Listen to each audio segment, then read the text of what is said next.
In this movie, we're going to take a quick look at pitch shifting, which, as the name implies, is a plug-in or effect that lets you change the pitch of a sound. Now, these can be great for creating cool special effects and scary monster voices, or they can also be really useful for kind of correcting the pitch of instruments or voices that are slightly out of tune. They can come in really handy for a lot of different applications.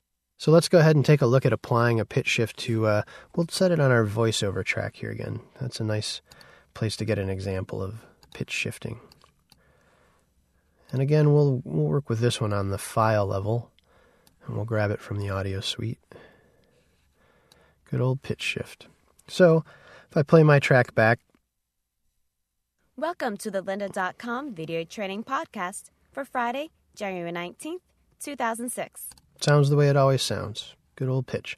But now I can go up and adjust the pitch of it. Welcome to the lynda.com video training podcast for Friday, January. That's right, Alvin. Or I can lower it. Welcome to the lynda.com video training podcast for Friday, January. Oh yeah, I'm tuning into that one.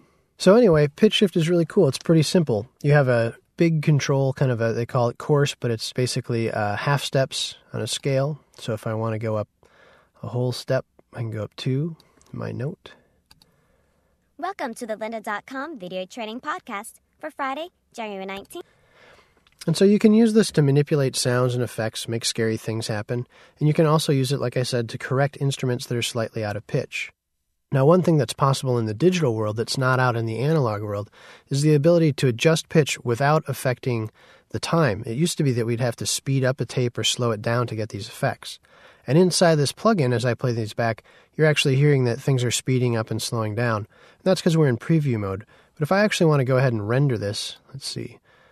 You'll find that actually if I decide to use time correction, it'll maintain the same time. So let's do a quick listen back here. Welcome to the lynda.com video training podcast. That's a little hot. Let's just go up a few. So here's the original sound. Welcome to the lynda.com video training podcast for Friday, January 19th, Okay, and 2006. here it is with the pitch. Welcome to the lynda.com video training. It's a little bit faster, so let's process it. Give it a listen. Welcome to the lynda.com video training podcast for Friday, January 19th.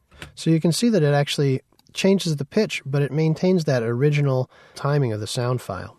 This is pretty incredible.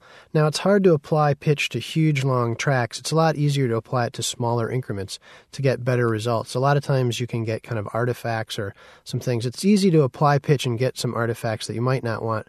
So it's helpful to use it sparingly or to focus in on specific things and work piece by piece as needed.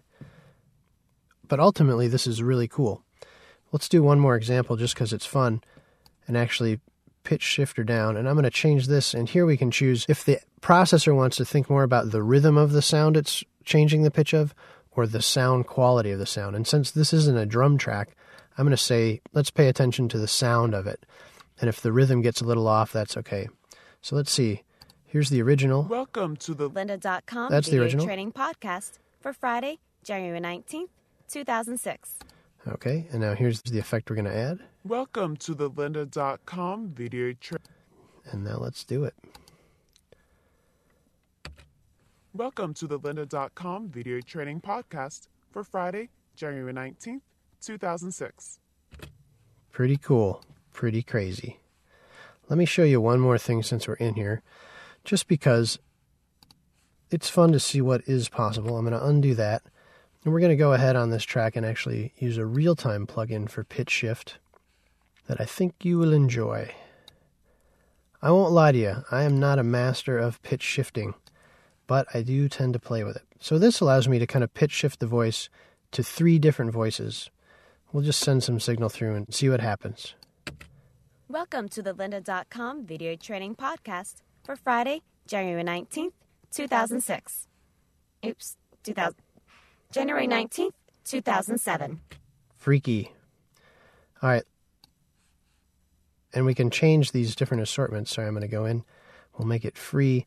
I can change this so I use different up with 6 for a 5th. And you see we're kind of moving this stuff. Actually, I'll drag that and we'll just make something really, really good sounding, I think. Welcome to the lynda.com video training podcast for Friday, January 19th. I will do whatever you say. Amazing. If you're thinking about trying to do some brainwashing, I suggest looking into a good pitch shifter. Welcome to the Lynda.com Video Training Podcast for Friday, January 19th, 2006. Okay, so I think that about does it for talking about pitch shifting. The point is that you can use it to make corrections to things that aren't perfectly pitched, little passages where the singer gets a little off or a little flat, or you can use it to make scary, scary stuff. But the point is, you can use it as a plugin in real time or as a file-level plugin.